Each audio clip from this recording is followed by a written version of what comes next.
My name is Charlie May, and I beat the often path by indulging in some things and avoiding a lot of others, but essentially creating my own way through a bit of a musical landscape. I'm very, very blessed to be able to do something that I love and to still be somehow winging it all these years later, despite all sorts of ups and downs. So it's kind of what I do. I guess I'm still trying to be a musician. That's probably what I do. Ladies and gentlemen, today's episode of Beat the Often Path is very special to me because I can honestly say that today's guest changed the trajectory of my life forever. When I was just 11 years old, I heard the song Xpander by Sasha for the first time. That EP opened me up to the world of electronic dance music, which would change my career and my life for the next 16 years and beyond. From that moment forward, nobody ever saw me without wearing a pair of headphones and without my trusty little Sony Walkman listening to all of these albums, Global Underground, Airdrawndagger, all of this deep house music from around the world. It changed my life. I didn't know it at the time, but the creator of this and many other world-changing electronic records was Charlie May, ghost producer extraordinaire. Over the years, he's made pivotal tracks with Sasha, Spooky, Junkie XL, and a who's who of top underground artists for the last several decades. Now, you might not know his name, but that's exactly the point. You should. His works have arguably changed dance music forever, taking us from a time when DJs were uncelebrated and underpaid weirdos in the corner of a room to this massive celebrity industry that we see today. As an added bonus this week, all the music in this episode is an original creation of his. So without further ado, here is a personal legend of mine, Charlie May. Well, I have to say, it's very rare, and I'm so happy to have you on this show because few people, and I can think this is statistically true, few people in the world have impacted me personally, I think, as much as you and your work has. And that's why I wanted to reach out to you, because I can explain to you my journey and how we ended up here a little bit. The year was 1999, and a game was released called Wipeout 3, a game that you might be familiar with. I didn't know much about the electronic music scene. I didn't know anything. I was playing on a friend's PlayStation 1, and this game looked like the future. And you can see that aesthetic has still stuck with me. I didn't put up this background just for you. That's a vibe that I've always sort of lived in, this semi-dystopian, futuristic world. Some things are going to be bad. Other things are going to be nice. We're going to have flying cars, but we're not going to have trees anymore. That's sort of the feeling that I had. And I noticed that every time I played that game, one song would come on, and it just sounded like the future to me. I just knew in an instant, this is the future. That's what the future sounds like.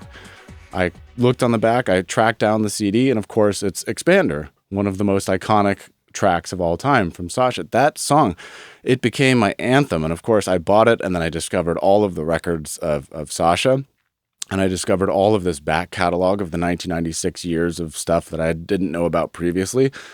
And of course, being a naive and ignorant child, I just assumed that if there was the name Sasha on a record, that one person named Sasha made that record. And then I looked on the back, and first of all, I learned that Sasha wasn't his real name. It said written by A. Coe and C. May. And I thought, oh, what's the deal with that? Who is C. May? And then since then, I've come to realize that a majority of my favorite songs and most impactful, life-changing songs have been written or touched or produced in some form or another by you. So I just felt like, I don't know if you get the recognition that you deserve in some sense for all of the truly groundbreaking work that you've done, but you have changed my life. So I just wanted to start this discussion by saying thank you. Well, no pressure. You're welcome. No pressure. That's really kind of you. I definitely don't seek any sort of recognition or anything like that. It's really, really humbling, and it's really welcome to be able to, and I'm going to use that horrible word, connect. That's the only time I'm going to use it tonight. Okay. But when you actually connect with somebody over, I guess, a mutually shared piece of music, because it means something to me as much as it means something to you or whoever, then it's really important. And I think that's one of the roles. It's fulfilled a role. music or making records fulfills several roles, and initially it's the one that, I guess, the creative urge you get, the impulse you get to make it in the first place. And then when that actually affects somebody else and in a positive way, has a good impact, it's fantastic. It's not why I do it, but it's kind of, I feel a little awkward when people talk about something I've made, because I have to take myself out of the equation, because really it's not down to me. It's down to loads of other factors. It's down to the fact that I collaborated with Sasha on that. And we have a really good rapport, both as friends and also as producers. And it's the time and the place and all the other things that are influencing you at that time. And you want to hear something, and you make the thing you want to hear. So it's really, really a pleasure to be able to do that, and I'm so blessed. I can't ever really approach this whole gig without a lot of gratitude, because that's what I always wanted to do, and I'm just very lucky to be able to do it and enjoy it and have a fun doing it as well, because hopefully that comes across in the music, even if it's something quite serious like Xpander. I guess it's an uplifting record, but it's quite serious, a little bit of melancholy in there, but we have a lot of fun making records. I mean, I wouldn't be so proud of them if they weren't fun to make, I guess. Yeah. Well, at that time, I was just a kid in my world in the middle of America in Colorado. All people knew of techno was Moby, and they knew that they hated techno because Eminem told them that they hated techno. So I'm sitting there with my Walkman and my headphones on, and I'm in your world 24/7. You couldn't find me not listening to these albums, right? And of course, I eagerly awaited the day that Airdrawndagger came out, and all of these albums. I remember listening to it over and over and over again and reading it, and that was just a world that profoundly changed my life, and it led me to go and work in the music industry, and I ended up getting a job at some point at Armada Music and going to Amsterdam, where I met my wife. So a lot of these things that happened in my life have been inspired by this music. And of course, there are other artists. I'm not trying to put too much pressure. There are other artists at the same time in that wave. But one of the things that I've learned, and the reason that I wanted to bring you here and how I thought it fit with the concept of this show, of people who maybe don't necessarily get celebrated. And I get from your social media presence and the stuff that you put out that you're not a person who seeks attention. That's obvious. And many of the songs that you've written are either uncredited or barely credited. It will say like CM Dub or the initial CM or Charlie May. There'll be some other form. So it's not real easy to connect all the work that you've done to you, the person, I think. You'd have to know UNKLE and Spooky and James Lavelle and a lot of these other actors, the other people in the scene, to even begin to connect the dots of where your work actually lives. And I've always been fascinated with the concept of the ghost producer, or, especially in a world of Tiestos, who I'm not afraid to say has probably never hit a note on a synthesizer a day in his life and is just 100 millionaire. Somebody out there is actually pushing the buttons, writing the chords, and doing that. And from what I gather from the snippets that I've read, that has sort of been your role. Do you think that that is something that is underappreciated, or are you content with the way things have shaped out in that way? Yeah, it's what I've sought that out. I like the kind of studio recluse, or studio rat that I call myself. You seek out dark corners. I'd always do that in clubs. I'd always go to the dingiest, darkest corner. Probably get up to no good, but I'd go to the clubs that were small and dark. It's not I think it just, for me, it just takes too much energy to grab attention, and I haven't got the patience or the energy for it. I'm not really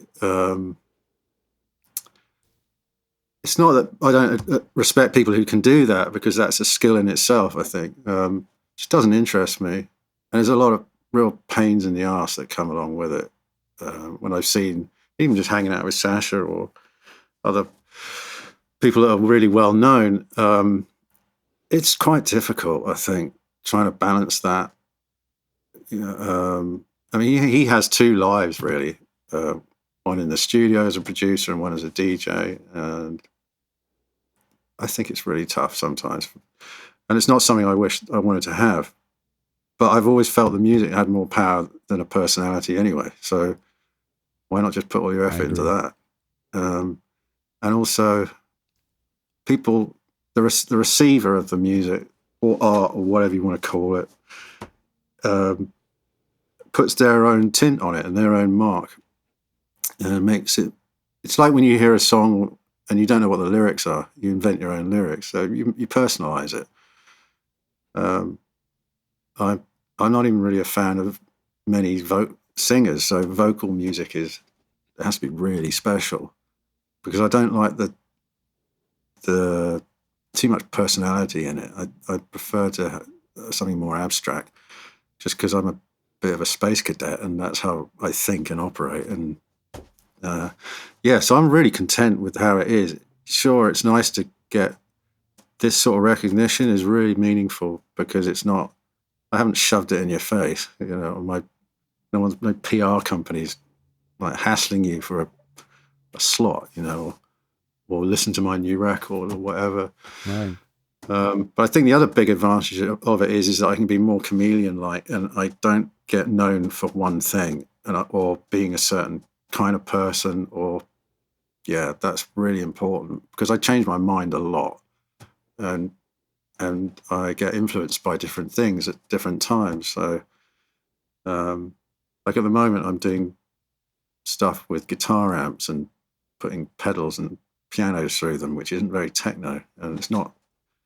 But then I've got another project on the go where I'm just on the laptop. So I think I can get away with doing that sort of stuff, and I don't have to explain it to anybody. I just do it, and that's really rewarding. Yeah. Well, I think what you have that very few people have is a sort of authenticity, and you have your own world that you create that I've witnessed over the decades now. You can describe it as a bit melancholy, and I agree. And some people, if I'm listening to this type of music, they might have said as I was growing up that it's a bit melancholy, or it's not your typical happy-go-lucky reggae, 3 chords, offbeat kind of thing. But yet, to me, there's always been I wouldn't say that it's melancholy, even though it is. It's more this bittersweet. It's beautiful to me, and it's beautiful in a way that has always felt real to me. Sometimes something that's too sweet or saccharine can feel artificial, I think, but there's a sort of reality that I feel. And also when we look at the idea of this dystopian future world, it describes a future that to me has always seemed accurate. Again, there will be some positive things, some really cool things about this future that we're coming into, and other things that are not so positive. What will life look like? And of course, I'm thinking about movies like Blade Runner, The Fifth Element, and other, places where these types of works tend to live. And it's just always felt very real, and that's been cathartic. And if I've ever felt, very sad about something, I can listen to the kind of worlds that you've created over the years. And then I feel better afterwards because I've zoned out. And most of the time that I've listened to your work, it's been on headphones, nice headphones. Most of the time, it's often with eyes closed. And it's been very interesting for me to see the way that you have also migrated, because my own journey, I'm not really in the dance music world anymore. I left that industry to do some other things. I didn't really like the music industry, but I've also, as my taste migrated more from harder club stuff, I still love the stuff that you've done throughout the years. But it was very interesting to look at your SoundCloud and notice that you've morphed into ambient as well, because I listen to a lot of ambient music now, and then I listen to this mix that you did that's all ambient, and it's just brilliant, man. And so it's like, clearly there's some kind of, we have the same taste in something, and I don't know if it's because you shaped the taste that I have, or we just happen to have the same idea about what sounds good, but we clearly do. So how have you, felt that progression, I guess?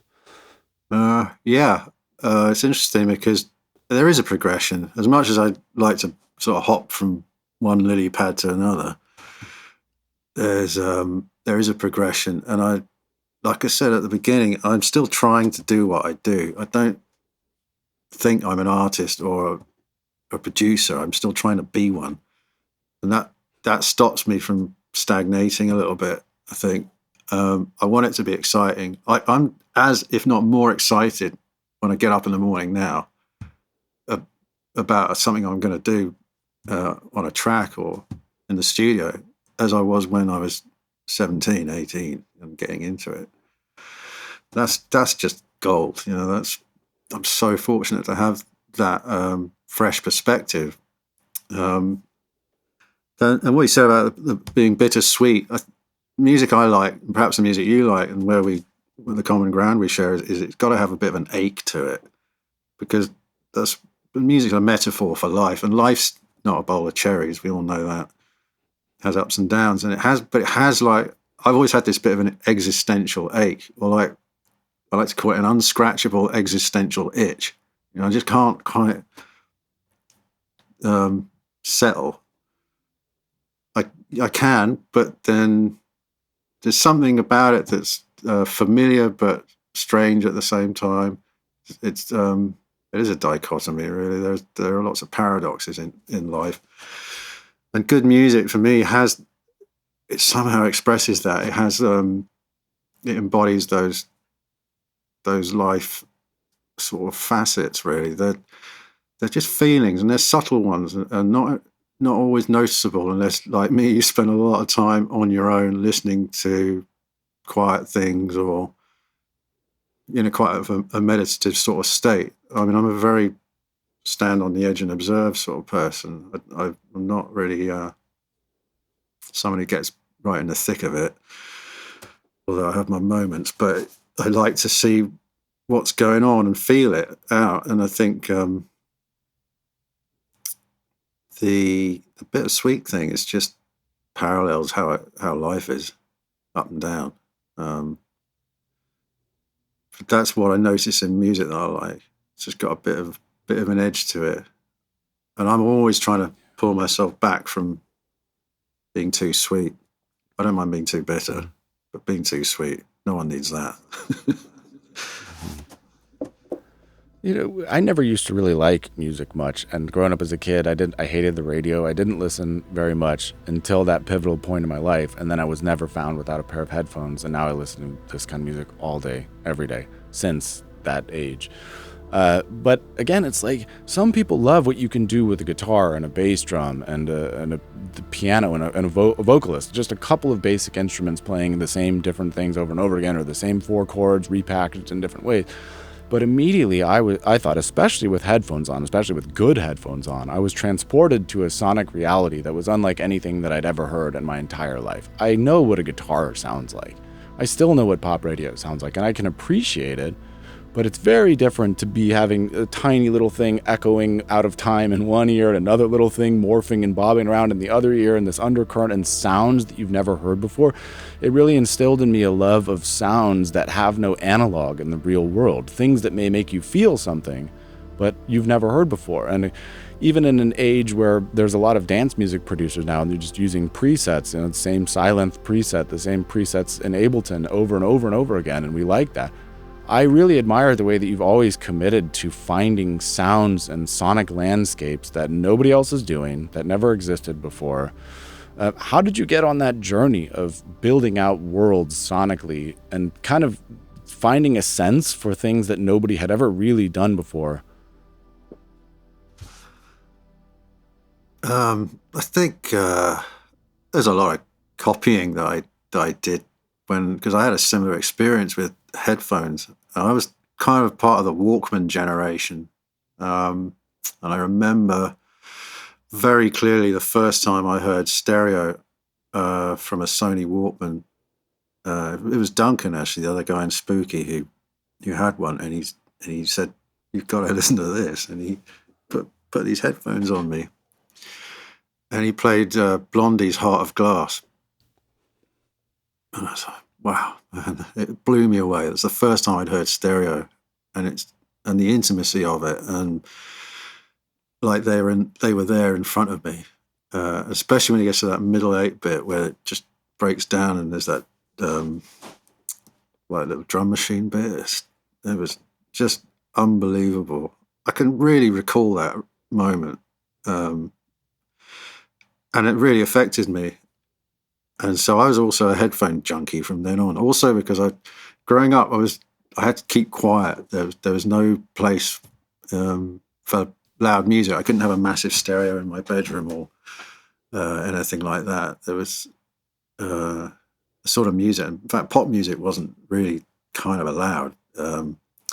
So it became a very personal thing and a bit of a naughty thing. It was like, I don't know, sneaking out at night, but I would sneak into music. It became something, I'm trying to find the right word for it, like a little bit illegal. It's definitely subversive. And I've kept to that sort of, because it's actually a bit of a punk ethic all along. And so that detail that you get in headphones and the sounds, each one of them has a little life and a story, and you find yourself following them as you're making the music. And that's why I love working with people like Barry Jameson and Sasha and Dave Gardner. They're all into that kind of sonic detail within the music, which you can get, and you get from great live playing. So if you put on a great jazz record, a John Coltrane record, or Miles Davis, or you get it from any of Eno's stuff, or just a beautifully played piece of music, Neil Young, it's got that intrinsic detail in the expression. It's so well performed, and all the mistakes work as well. And we've always sought to kind of replicate that in electronic music, to have all these details so that you don't hear it, you don't get it all on the first listen. You can listen to it. I want to be able to make a record that you can play 20 years later and still hear something new in it, or that still has some sort of nourishing effect, because good music, it's tangible. It has that sort of spiritual nourishment, which is kind of a lofty. I'm really talking above my pay grade here, but it's a lofty ideal. Well, it's but true.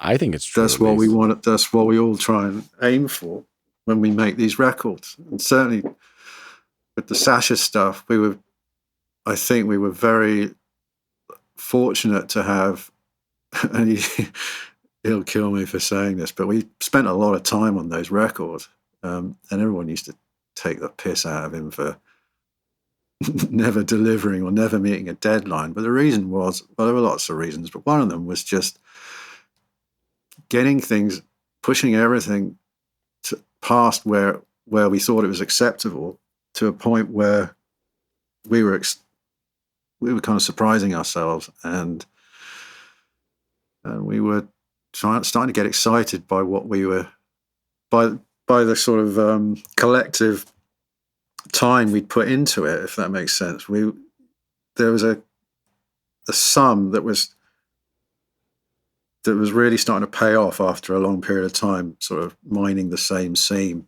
And we were starting to get results that we wouldn't have got in 6 months, but in 3 years we were doing the same thing. We'd really started to hone it down and get sonically get some really interesting things happening, and get those recorded. Because there's one thing making a lot of cool sounds and sound design, everybody can do that these days, but to actually put it into a piece of music that still has an emotional weight to it and carries some meaning, it's quite a challenge. It's not something that's easy to do on your own either, which is always why I've liked collaborating, because you have to be able to turn around and go, hey, well, what do you think? And you can't do that on your own. You just have to, I offset the two, working on my own, working with other people. And I play one off against the other. So all the lessons I learn working with other people, I apply to when I'm working on my own. And when I'm working on my own, I make a lot more mess, and I have to sort of get some structure out of that and some discipline. The discipline's the hard thing, but that actually gets easier over time. Yeah. Well, you mentioned a record that can last 20 years, and so few things can. Most of the time we listen to stuff from the 90s, early 2000s, most of it sounds incredibly dated, and there's always a kitsch element, and there might be modern DJs who remix something, and it's sort of kitschy. Yes, you all know Benny Benassi or Satisfaction, all these classic Euro hits from the 90s. But the stuff that you have done in my opinion, does not sound dated in that same way at all. It still sounds like the future. And some of the thing, which is crazy, something you made 30 years ago still sounds like the future today, which just boggles my mind personally.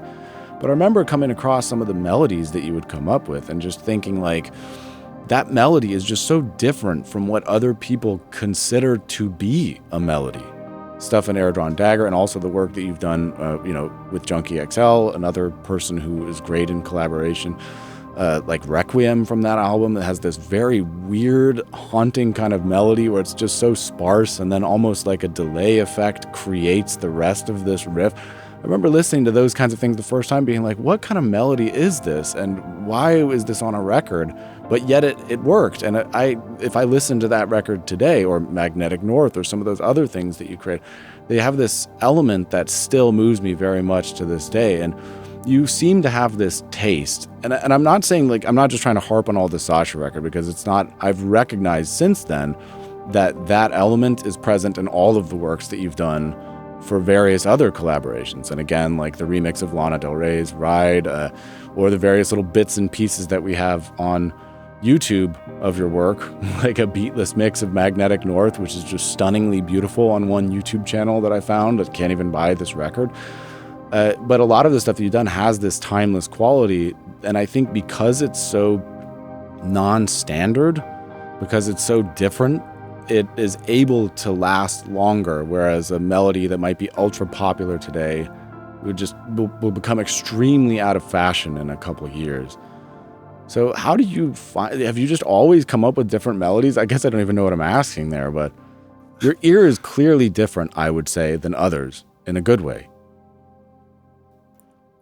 Yeah, I guess it is to a certain extent.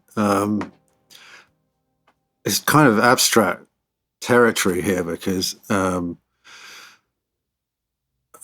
just trying to make something I like. I think that's what I'm not trying to make something that's popular or sells well. I'm trying to make something I like, because I have to live with it. And I guess one of my big fears and most uncomfortable sensations is realizing that I took a shortcut, or I've compromised, or I sold myself out a bit. It can be a tiny little decision years and years ago, and I play the record now and I'm like, oh man, if only I hadn't used that hi-hat, or I'm very self-critical, but I think that can be a good thing. But I don't want to disappoint myself, and I don't want to disappoint other people, because I think there's a real honor to do this sort of thing, to create a story in a format that a lot of people hear, and it has an effect on them. I don't want to pollute the world any more than it already is, and it's bad enough.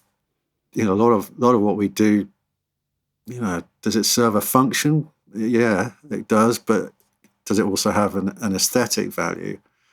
I think so. I think for me, it's a very therapeutic process. I'm very at peace when it's going well, or when I'm working with people that I like working with. I mean, the good times that we've had making a lot of those records, whether they were spooky records or Involvers or Sasha stuff, they were real labors of love, and I'm very grateful for that. And I think that comes out in the amount of attention to detail that goes into them. Sort of wandering off piste here a bit, but the music that I like, it's interesting because recently I've just overhauled my vinyl collection, which is a proper like no mate's bachelor thing to do. It's like, oh, I know it's raining, I'll take apart my vinyl and put it back together again. So I played a lot of old stuff. Like I had a stack of old mailers with white labels in them from probably like 1990s and stuff that I'd never opened. My old address on the front and stuff. So I went through all these old tunes, and a lot of them didn't have anything written on them. I had to play them, and it's really interesting. Like you say, there's a lot of like bubblegum in there, which is just sort of stuff that was chewed on at the time and served a purpose, and then it sounds incredibly out of date. And then there's other things, like I found a white label of Aphex Twin Didgeridoo. I think it's a bootleg, not an original. And you whack that thing on, and it's like, especially when you didn't know what was coming. I was just going through white labels, no preconceived idea. And you're just hit with this beautiful sound, incredibly intricate, organic noise, really inspiring. And it sounds bang up to date. He's a genius. Yeah, I mean, he's an amazing musician who came along at the right time as well. There's a lot of serendipity there. But yeah, I think it's when you've got people like that, and I grew up listening to a lot of classical music. Like my mum would leave the radio on outside in the hall outside my room with classical music on it at night, probably just so we would fall asleep. And that really influenced me. So that's why I've always probably leaned towards those sort of melodies. So on that sort of structure and storytelling, because it's all storytelling really. And I think that really separates good music from just disposable or purely functional music. Not that there's anything wrong with that, but when you get in your head and you get headphones on and you really get absorbed in a piece of music, or it really moves you, it's telling a story, and that's the human condition, where we exist in a time-based medium, if you like. So things happen, they develop, and then they dissipate, and then other things come, and that's reflected in good music. So it is storytelling, and I love good stories. I love reading, and I'm very fascinated by what people do and what a person is and how they all kind of fit together or don't fit together. And there's a beauty in it, and there's a lot of humor in it as well. But we have this emotional kind of soundtrack going along with it all. And occasionally you find a record that really parallels your own experience, and it stops you in your tracks. Like going through all this old vinyl has been amazing. Like records like some of the early Police stuff, or Tears for Fears, The Hurting. I mean, phenomenal records. Stuff like My Bloody Valentine, and there were some great records that came out in the 80s and 90s, and I bought a lot of vinyl back then, kind of just before CDs happened. And you realise these are fantastic stories, all of them, and they're well worth cherishing. And of course, their influence is felt now. You hear a lot of music that just kind of echoes all that. So, anyway. Absolutely. Yeah. Well, one of the things that I'm also fascinated by is the idea of how the concept of a musical career has changed.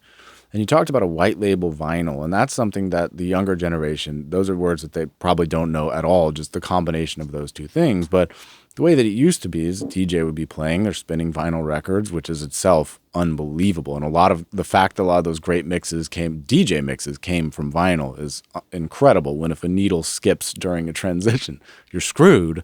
People on CDJs and XDJs, they don't understand that sensation. Or a piece of fuzz gets on the needle and slows it down 2%, screws up your whole transition. But somebody would hand a record that had a white stamp on it because it wasn't officially pressed. They would hand it to a DJ and play this, and with a little bit of luck, they would. And as a result, you have all of these artists floating around that have probably just vanished into obscurity. Like, who even knows all of the aliases of all of the producers out there? Because today I'm sending you a record as Charlie May. The next time I'm sending it as CM. The next time it's a Charlie Mayhem or C Mayhem. Or like, there's 50 different versions of people. And in that time, pre-internet, it kind of made sense. And people even liked it that way. Is this Armin van Buuren, or is this Tiesto, or is this the Kamaya Painters, or whatever else? Is this Spooky or Uncle or whoever else? Nowadays, it's much more consolidated. Somebody's digital track record is out there. Every single song they ever did is credited appropriately, and it can all easily be tied back to the person. So how do you feel it's been for you? Again, like having no essentially central catalog of all of the work that you've done. That's a really interesting point you just made there about everybody puts their mark and their name on everything they do to a certain extent. I think there's still an element of that exclusivity, because that's what it was about with the DJ thing. With vinyl, it was, you could have an exclusive mix or a track that no one else had, which made it very exciting. So I remember going to see certain DJs before the whole DJ personality blew up, and I went to see that DJ because I knew he had a certain record, not because of who he was. I think there's still an element of that in the drum and bass scene. Like some of the, True. I do a bit of teaching now and then, and a couple of the guys I teach, because I live near Bristol in England, which is synonymous with drum and bass, and they want to spend a week making a. Love it. They want to spend a week making a snare drum, but from what I gather, there's a lot of that exclusivity back in that. The idea that a certain DJ will have only he will have a version of something, which also harks back to the dub thing and the whole sound system, the Jamaican thing in the 60s and 70s, which I love because it creates not just an anonymity, but it focuses back the attention back onto the music again, takes it away from the personality, because it's those two things aren't necessarily compatible either. Like I've met people whose records I love, and they turn out to be an asshole, or not. They just turn out to be just like not who you thought they were. Like never meet your heroes sort of thing. So not that that's a problem. It's just I think today everybody's it's just different. It's not better or worse. It's just different, and everyone's having a crack at it. There's just more of everything, more accessibility, more information, more data, more music. Doesn't mean that the music's improved. It's still good, but there's a lot of more mediocrity, I guess, and a lot more channels for it to be exposed along. But it's not as fun. I mean, that's the whole point of doing this, is to have a good time. Especially when you work with other people, don't take it too seriously. I don't take this seriously at all. I mean, I take the creative process seriously. In as much as I pay attention to what I'm doing, I try to be really present and do a good job. But I don't take the business seriously. Perhaps I should, because it's kind of funny and it's stupid at the same time. And it changes, so it's so fickle. And you think back to things you were doing 20 or 30 years ago. You know, I'm really glad I didn't do that, or I really wish I hadn't done that.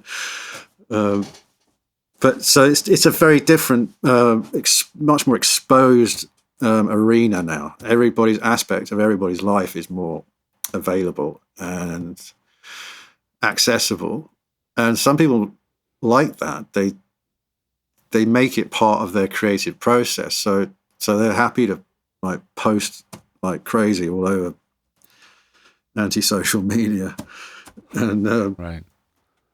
I don't necessarily want to do that. I haven't got the energy all the time. I don't know where people get the time. I really don't. Like if you're up there posting it's a grind, right? Yeah. And you see them list. Although they're talking about, they're on YouTube. It's about as far as I get, and they'll mention a list of all the other platforms they're posting on. No, do you sleep? I mean, that's crazy. I just don't function. I mean, yeah, I'm older, from the older generation. Well, one might argue that they're not spending as much time making art. I think there's a point to be made that you're either spending your time on social media or you're making life-changing art. And, that's a conversation that should be had. We can't just assume that they're doing more. Yeah. They're probably doing the same, just in a different direction. Yeah. For sure. Maybe you can do both. I don't know. I don't know. Maybe you can. I have tried it, and I couldn't do it. I don't know. But, In fact, I found one really back, dull and one really exciting. Oh, yeah. Exactly. And the way that things used to feel, we talked about, again, this mystery. I remember, again, no radio in my neighborhood until many years later played any electronic music ever for any reason, except one channel. I think it was KTCL in Denver. From 1.5 hour, they had a program called E11. And from 11 to 11:30, when I was supposed to be in bed, I could listen on headphones to the radio. It was the first time I heard the world reflecting back some of these sounds to me.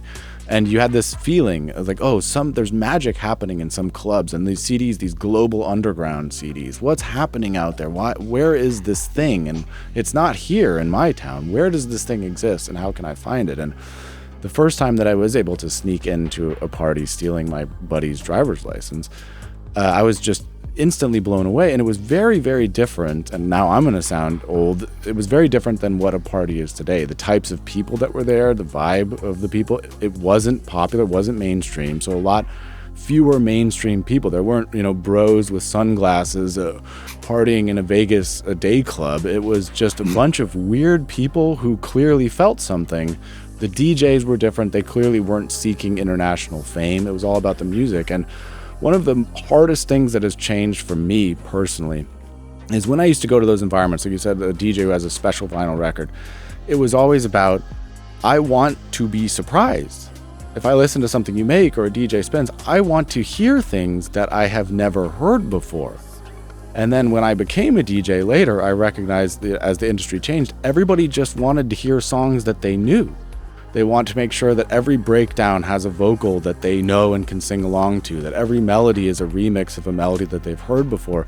And when I would play clubs in Amsterdam, I had to make sure that every other song was something that everybody knew or I would lose attention. And then you're playing all those commercial records. But for me, it was always, I don't want to hear anything that I knew before I went to see this DJ. I want every sound that hits my ear to be new and to appreciate that journey. And that's why to this day, all of my time listening on Spotify, I only listen to new artists and crazy stuff. I listen to records that have 100 plays or 2,000 plays on Spotify. And I'm just like, what's new? What's new? What's new? Because I'm constantly chasing that feeling that the kind of music that you make gives me. It's like, who else can do this out there? Not you, not you, not you, not you, not you. I just burn through hundreds and hundreds of artists in search of that journey that I know is out there. So it's like a high that I'm perpetually chasing. And what you described there is the state of play, really. You know it's out there, but you're doing a lot of sifting. And that's possibly what's happened post-explosion of accessibility. It's like people say, the great thing about it is that everybody can have a go and make music, and the worst thing about it is that everybody can have a go and make music, because very true. It is a good thing. Like it is, but you have to put in so much. You become like Conan the Librarian. That's what I become. I'm just like sifting through, trying to find stuff. What I try and do is just have sort of open streams of music coming towards me that I might, if I'm lucky, intercept something at some point. I think there's a serendipity about it as well, that you kind of get what you're looking for in the end. It'll come to you. You have to have a lot of faith, because if you sit down and think about it, like the maths of it, like how many people are releasing music, how many tracks are out every week, you'll just give up, because the numbers will overwhelm you. You can't think like that. That used to be really off-putting, actually. Because you could actually hold that amount of information in your head years ago. You knew how many records were coming out every week. There were like a handful of great tunes every week from the labels you loved. Now there's probably more new labels every week than there were tunes back then. But now it's just a deluge. So stuff comes, and because you hang out with people, and I work with people who are also on the lookout, there's a bit of a network, a local network forms of like-minded people that can pass stuff on to each other. Have you heard this? Have you heard that? And that's something I try and encourage, or I wish there was more of amongst producers, because there's one thing that's really bad. Well, one of the things that kind of stunts the growth of this type of art is it's just like dudes talking about gear, like equipment. Right. I want to talk about records, and there's a whole vocabulary kind of missing that we don't have, which explains the sort of hybrid between the technology and the emotional effect that technology can have. I've got a few really close friends that I've worked with for years and years, and we have that sort of kind of repartee with each other where we do that. We talk about, do you remember doing this? Or I just did this today and it had this effect, and it was like, oh man, it just felt amazing. Or you actually start to talk about how it felt rather than what it looked like or what it sounded like in purely technical terms. But there's a huge distraction in that, because the way that our markets work and our economy works and all that, and whatever you want to call it, is it's got to constantly sell you more shit. Yeah. And you have to consume all that shit. Otherwise the whole thing collapses. So a lot of people just talk about the shit that's been sold to them all the time. And my shit this week, mine's better than yours. You want to try this? It sounds amazing. And we exaggerate the improvements and the differences to each other because we want to be the one that found, oh yeah, but this one's even better. I'm really, really aware of that, and I kind of have a cut-off point where I just don't want to talk about it anymore. I don't want to know that there's like 50 new analog synthesizers out this month, because I'm not going to use them, and I don't want to use them because they'll just distract me from what I'm doing. But what we could talk about is, and what we do talk about, and this certainly happens in retrospect, like what you've just been describing about sneaking out and going to a club, and it's all feeling. It's all emotion and feeling. The fact that it was excitement. It's a full human experience that involves an artistic endeavor. But it's also kind of a bit rebellious, and it's a little bit punk rock, and it's a little bit like, well, this is what I'm going to do that the previous generation didn't do. This is what my parents don't want me to do.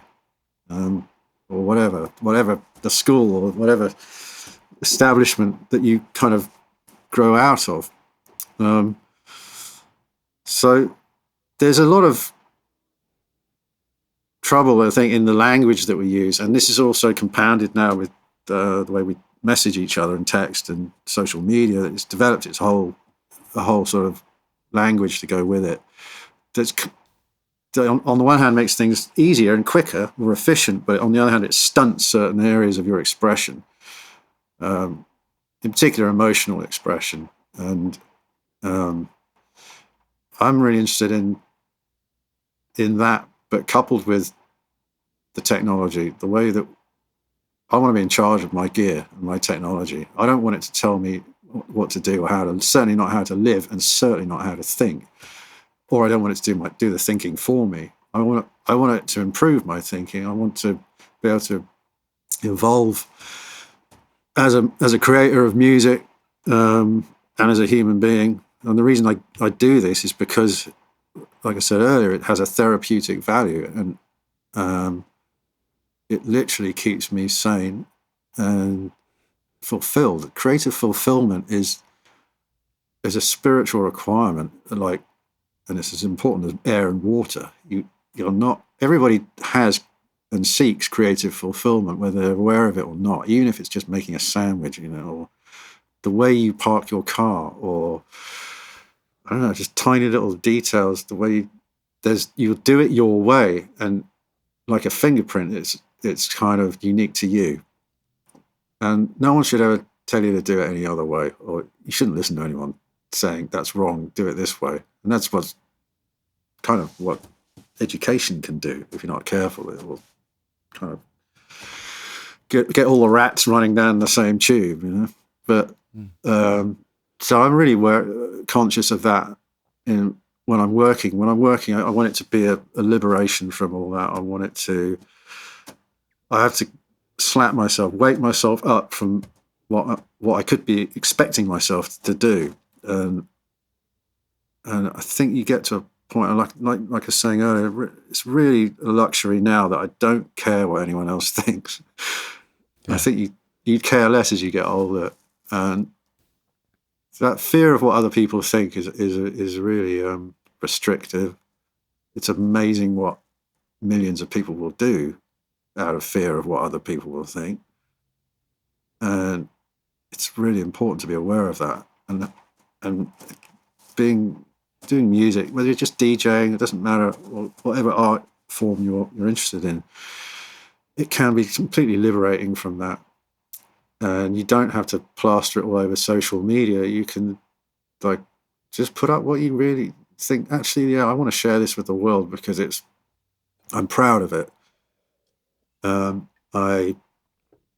was diligent in the way I put it together. Yeah, it might not be perfect, but I think it's good. I'm proud of it. And I think it's worth interrupting someone's day for. I mean, that's quite an arrogant thing to say, but that's kind of what you're doing, because everyone's just like, what's next? Are you going to pop up there and just be the next thing, or are you going to stop someone scrolling? You're going to be the thing. You're going to be able to produce the thing that makes them reflect on, where, just check in with themselves. Where am I? This is good. I like this. This is telling me something about myself. This is revealing part of my story that I wasn't necessarily aware of before. It's really interesting, all this stuff, and it's happening so fast. So I haven't really talked about it, so it was a bit of a ramble, but I mean, that's great. Yeah, it's fascinating. It is fascinating. One of the things that was always very disappointing to me when I became a more serious DJ and I got into that world is I would see people like, I'm a deep house DJ, and they would just absolutely hate every other genre of music on the planet. They say, oh, drum and bass sucks because I'm a deep house DJ.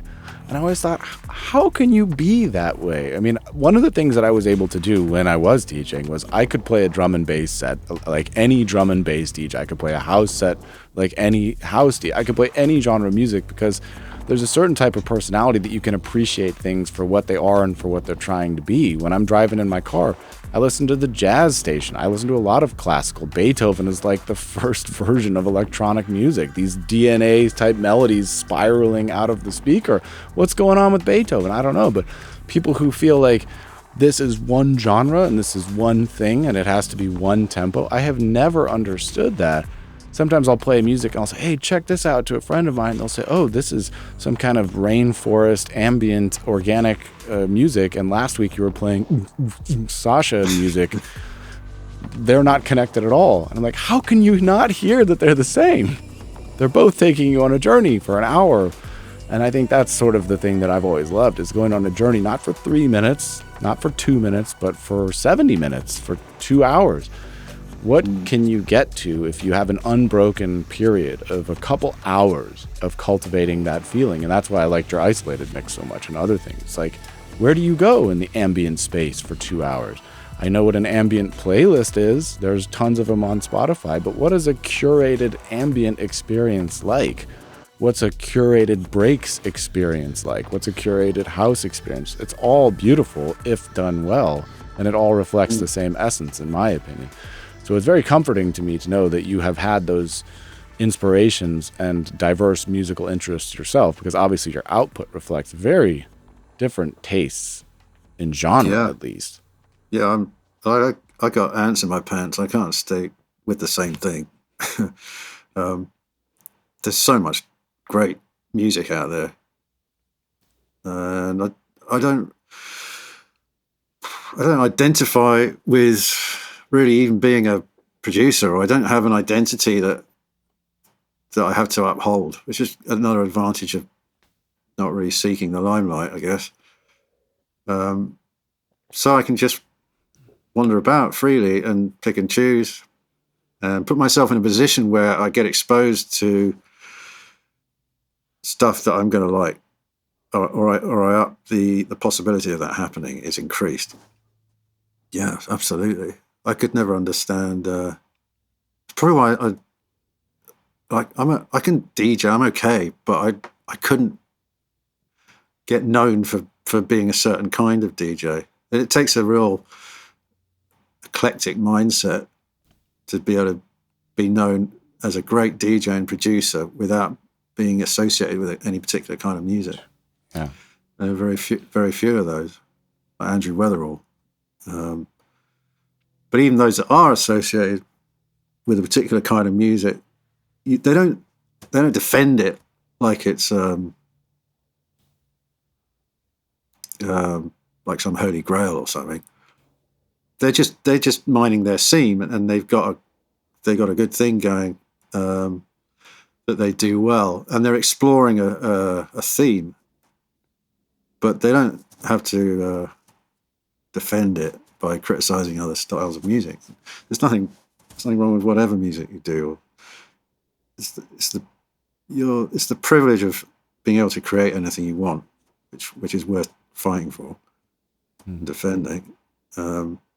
So it's really interesting when I do a bit of teaching, and I guess I learn more than I teach. Absolutely, there's no doubt about that, because someone will come in and they got a laptop or a phone, and they're on some platform I've never heard of, and they're just so fast in just assimilating information and check this out, and have you seen this, have you seen that, and they'll just expose me to a whole different way of doing this that I find really interesting. I don't have to like the music to like the process that it's been made, how it's been made, or the enthusiasm with which it's been made. These are all really healthy things, and you don't need to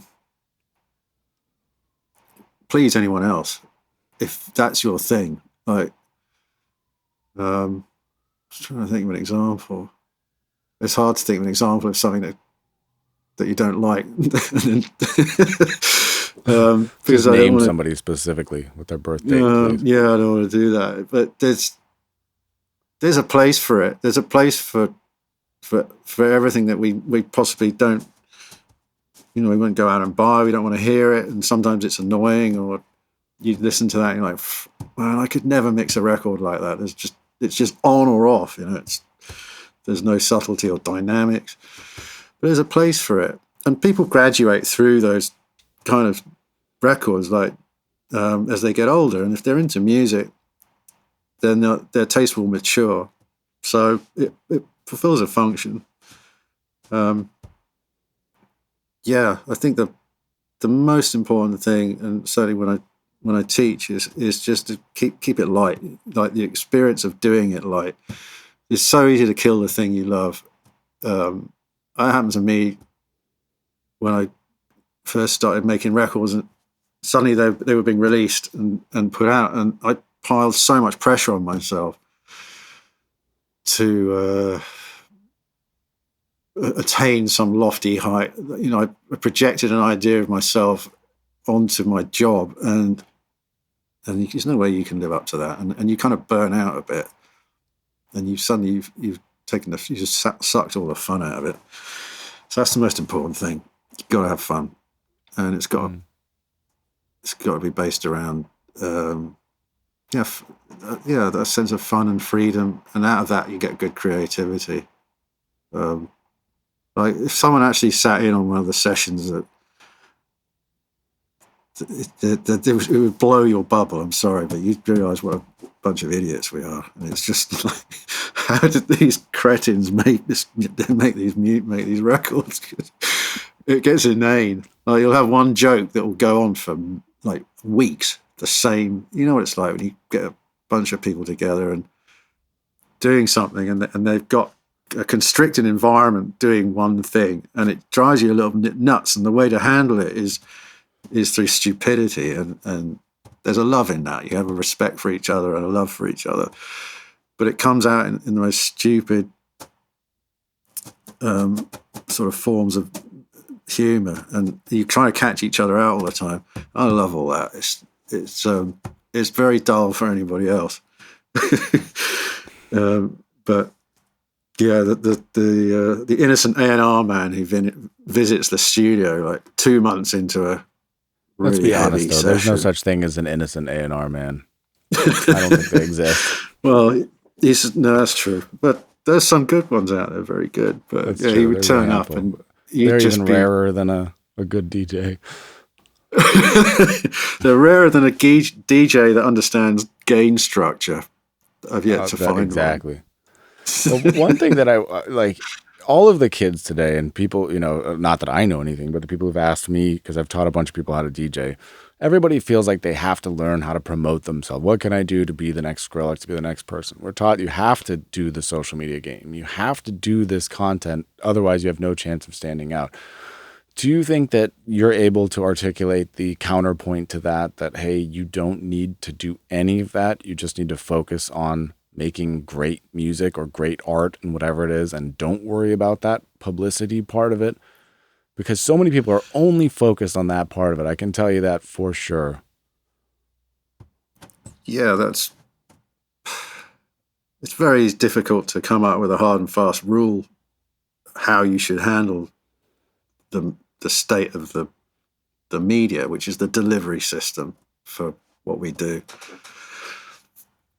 You have to be adaptable, but I think you have to put it in a context. You have to see it in context of what you're trying to do. Is the social media promotion, that aspect, is that your art? Is that your canvas? Because for some people it is, and they are fantastic at it. And like, you'll watch, there's a couple of people I subscribe to that I watch for them, not necessarily the content. But are you deluding yourself about that? I guess you've got to be really honest. Being honest with yourself is one of the real gifts of doing this, because you can't bullshit your way into a good mix or a good record. You have to be really, really honest. And yeah, if you don't need to, if you're a fantastic DJ or you're a great producer making great records, and you don't want to have to deal with the hassle of, like, for me it's a hassle. You don't want to have the hassle of promoting yourself, doing it all yourself. Then you need to delegate, and just like you would have I don't know, a bass player in a band, you have someone who handles that sort of stuff, and he's part of your team, or you work together and you get some kind of collective vibe going where it benefits both of you. I think that's the way I would do it. I wouldn't try and do it all by myself, because the social media gives the impression that everybody's like a lone wolf, or they've done it all themselves. They've taught themselves everything that you're seeing. That might not be the case. And I can't do that. It's just too much. I really want to stay kind of grounded and focused, so that maybe I'm not going to work today, but I'll be ready to work tomorrow, because I haven't spent today running around like a blue ass fly trying to shore up the leaks in my social media profile. Or I'm not thinking about it. I really don't think about that. If I was 19 years old and I grew up with it, and I'd have a different perspective completely. But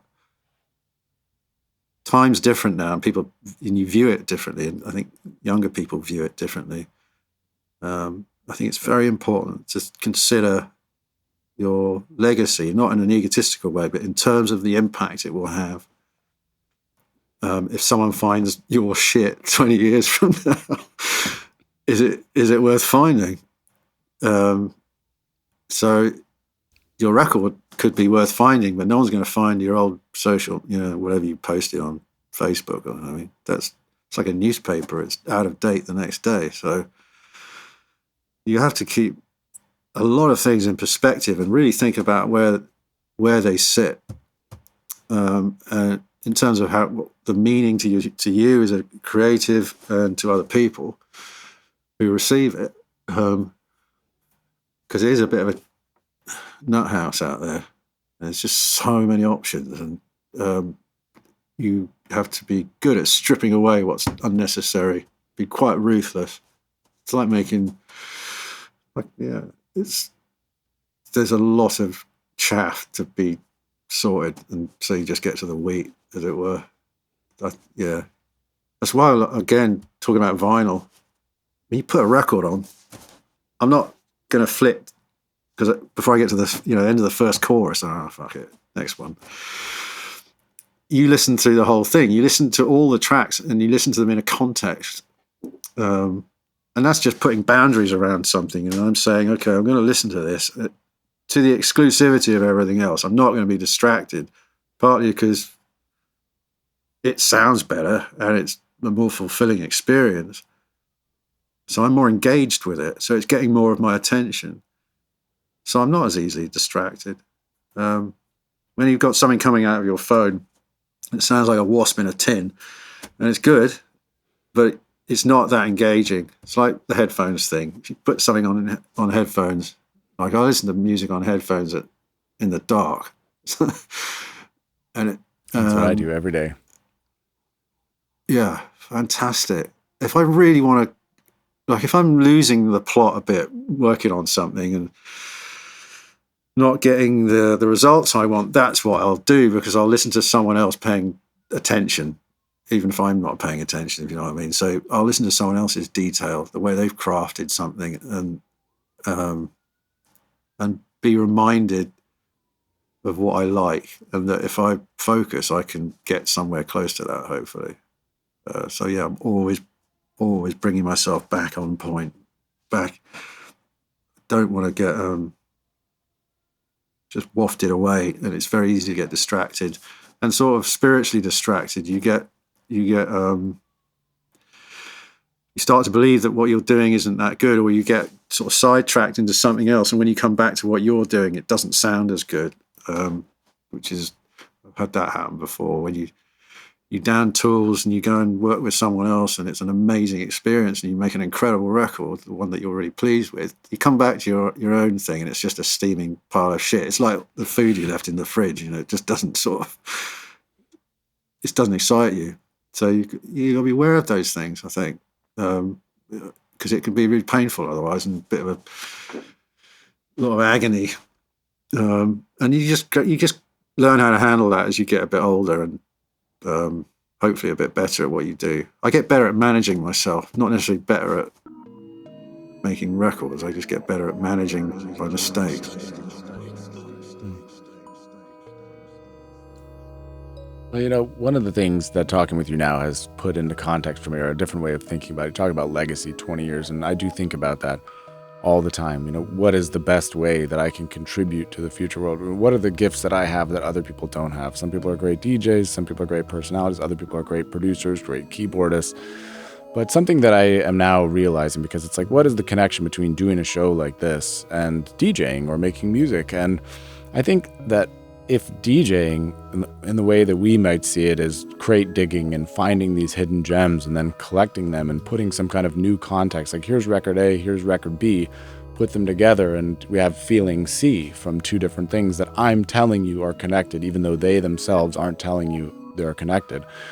Well, I think I'm sort of doing that. I'm like DJing human stories at this point. It's like, what is the connection between a producer in the UK versus somebody who's helping people eat in East Africa? On the paper, people say one is about entrepreneurship and one is about music. Those are two completely different sections.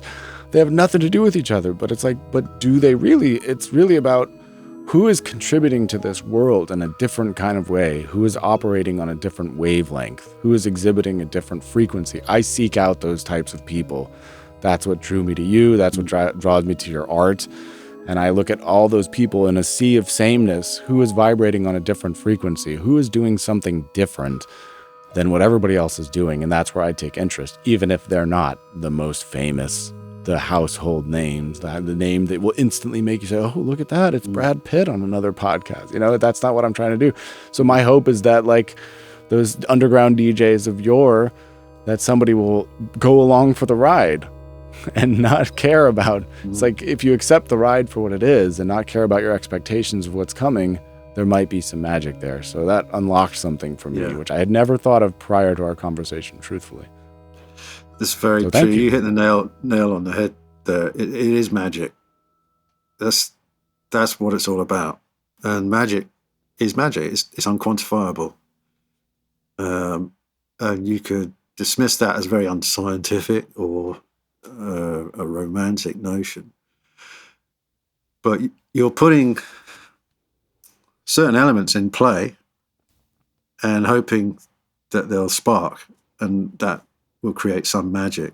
And magic is what we're all made of, and what the whole world's made of, despite what what you might be told. So what you're doing so for instance, this conversation will have a positive effect on me and what I do. Me too. It will also make me probably count. I think it will make me appreciate more the sort of podcasts that I do listen to, and because without the internet, without YouTube and people talking to other people, I learned so much from that format. It's ridiculous. Whether it's, I do it every day, a lot. If I got half an hour, it's because I live on my own. When I eat, I'll put on a podcast. Sometimes when I go to sleep, I'll put on a podcast. It's a big feature of my life because I love learning stuff. I just love not just having the random facts floating around my head, but I'm fascinated in just how amazing the human experience is and how detailed it is. And you wouldn't be able to get that before this medium existed as easily. You could read it, but it wouldn't be so immediate. So it is very important and a really important educational medium and a learning tool. The music I discover through this way, just things like, different meditations that I can do, or stuff to help. I'm a terrible cook, so anything that helps me improve that is good. Like, it could be anything from different kind of exercise to do, or humor, and a lot of laughter, really important stuff. Yeah, it is important. It's very easy to dismiss it as transitory, but I think it has a cumulative effect, positive or negative. And it's very important. Just making the right choice as to what you're going to digest is really important too. So, yeah, kind of overwhelming. Yeah, it is. I agree. No, there's so much stuff out there. It's absolutely overwhelming. And we didn't even talk about AI or any of that stuff, which is a whole different can of I almost feel it like a worm. physical weight sometimes. Oh, yeah, me too. Yeah. I've had panic attacks. Oh, yeah, before we get into AI and all that. No. Well, you've been more than generous with your time, and you've been very, I'm just deeply, deeply honored that you would sit. Like, you are a legend to me. And I guess my only, if one thing changes, collect your music, build a collection so that all of us can celebrate it. And, these random YouTube things or things that you have squirreled away, I'm sure I speak for others when I say if there's any way, your Bandcamp is obviously a great place for you to release your own thoughts, and I appreciate everything you put on Bandcamp and all of that. But if you have some old white labels that you made or things that never got digitized, I humbly suggest that maybe you could collect those and share them so that people could find them instead of on, Dustin 320 MK2's YouTube channel and not on anywhere else. But that's it. But, take it with a grain of salt. You don't have to do anything. You're doing great. You don't have to do anything differently on my end. Just live your life. It's fine. Yeah. But I would appreciate it. But yeah, again, thanks for taking the time. It's been an absolute pleasure, sir. Do you have any really nice parting chatting to words you, of Ross. wisdom? Where can people, let's at least give them your Bandcamp, or where can people find your work best as you see it? Well, it's Bandcamp. If you just search Charlie May on Bandcamp, what I'm doing there is just releasing stuff, new stuff, a couple of old things, as and when, because it's fun to do. Otherwise, good luck. Just just hunting around. I can't curate. I can't be responsible for my output once it's released. And it's nice. I like forgetting things. I mean, there's like whole tours I've forgotten, and let alone there's records I've forgotten. So I want to be like that. I like it. I want to. It's all perspective, isn't it? I want to discover something I've forgotten about, hear it, and I think, oh, that's all right. And that will then give me a little burst of energy, and I'll go and make something new. So it's all part of the process. There's more madness in my madness. So I like it. Thank you for this opportunity to, I don't know, talk about a few things that have sort of been rattling around in my head a bit, and it's always good to get a different perspective. So appreciate it. Pleasure is all mine. And like I said, you have changed my life forever with your work, and I am sure you'll continue to do so. I will consume everything you make, if and when you make it, wherever you release it. I will always be a fan. So thanks again, Charlie. It's been a pleasure. And with that, the official podcast is over. I just wanted to hop in right here and say very quickly that all of the music that you heard during this show is from Charlie May himself. All of that is his original music that you can find on his Bandcamp page, and that's charliemay.bandcamp.com. Support this artist, buy all of the records, and do some digging yourself. Find some of his music out there on your favorite platforms. You may not find it all on Spotify, but there's some gems on YouTube and elsewhere if you're really interested. But above all, support this man on Bandcamp. He's been very gracious to let me use his music in this show, and I'm extremely grateful. Thanks again for listening.